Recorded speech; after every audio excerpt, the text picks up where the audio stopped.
Hey, what's up, everybody? I want to go live today and give you guys a preview for the fights that are taking place tomorrow. These are going to take place 6 o'clock on Fox Sports 1. So, Sunday, Fox is actually going to be showing fights on Sundays now, and ESPN's actually doing the same thing going forward, too. It's not every week. ESPN still does Friday, Saturday, and now Sunday fights, but Fox is going to be doing some Sunday cards going forward with the new deal that they signed with Fox. So this is going to be on Fox Sports 1, again, 6 o'clock tomorrow night. Just want to give you guys a preview and some predictions on the fights you're going to be seeing.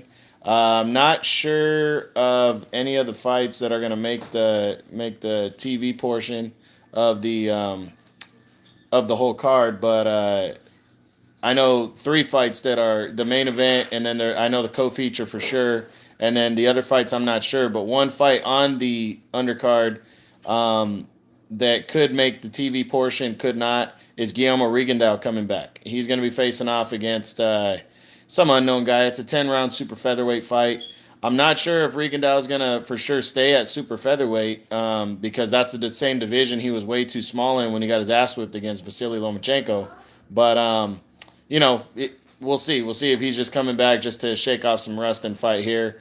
I think he's better fit at 126 or 122, but should be an interesting one. He's fighting a 10-round fight. I wouldn't expect much in that fight because Rigondeaux fights are usually boring. But if it's on, I'll probably start watching it and see at least how he looks for a few rounds. The co-feature though is going to be Moses Flores battling Brandon Figueroa. This is a really good matchup, actually. I'm really looking forward to it. Moses Flores is he's a legit 122-pound contender. He came in overweight last year and challenging for the world title against Danny Roman, and the fight went forward, and he just got counterpunched and beat. But I think the weight had a lot to do with that. The way he got beat and was kind of sluggish in the ring. So he's fighting at 126 now, taking on Figueroa, who had a pretty nice 2018. He scored a 10th round knockout over Oscar Escandon, who's actually been in the ring and lost a split decision to Flores in the past. So this is going to be an interesting fight right here. I'm really looking forward to seeing it. These are two sluggers right here. Figueroa is kind of an undefeated prospect coming up, and Flores is a legitimate veteran contender now, and it should be interesting who pulls off the win. I'm going to go with the Rigondeaux fight. I'm picking Rigondeaux to win a 10-round decision, and with this fight, I'm predicting Figueroa to pull off the upset. I think. I don't know. I don't really think it's an upset, actually. He's the undefeated prospect. I think it's probably a 50-50 fight. I wouldn't be surprised either way. I think it's going to be a back-and-forth, all-action Mexican showdown right here. Expect that. So it should be a good one. But I'm going to pick Figueroa to get the win here. But again, I wouldn't be surprised if Flores pulls off the win. So it should be a good co-feature right there.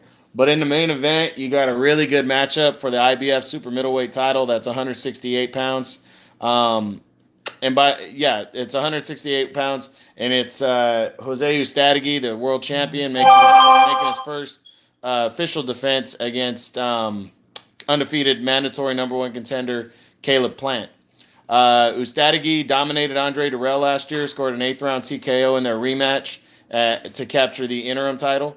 James DeGale actually avoided facing Uzcategui because he wanted to face, he actually gave up the title to take on bigger fights, and Uzcategui was upgraded to full champion. He had a stay busy fight where the title wasn't on the line in September, and now he's making his mandatory against Plant, who had, I think Plant broke a hand or something like that. This fight was supposed to happen last year. But Plant had a nice win early in last year. He beat Rogelio Medina, who's a former world title challenger. And this should be a good one right here. He got a decision against Medina. I'm really looking forward to this fight. I think it could go either way, but I think Uzcategui is just bigger and, longer, and I think he's going to either score a late knockout or get a decision win here and punch his ticket to a possible unification fight with either Callum Smith or Gilberto Ramirez later in the year. And so I'm really hoping this fight pops off, and I'm really looking forward to it. Should be a good one. Again, it's 6 o'clock on FS1. And also, guys, if you haven't checked out I did the 3 best divisions, heavyweight, middleweight, and welterweight. Check those out on my YouTube channel on this. And I'll talk to you later. Should be a good card tomorrow. Check it out. All right.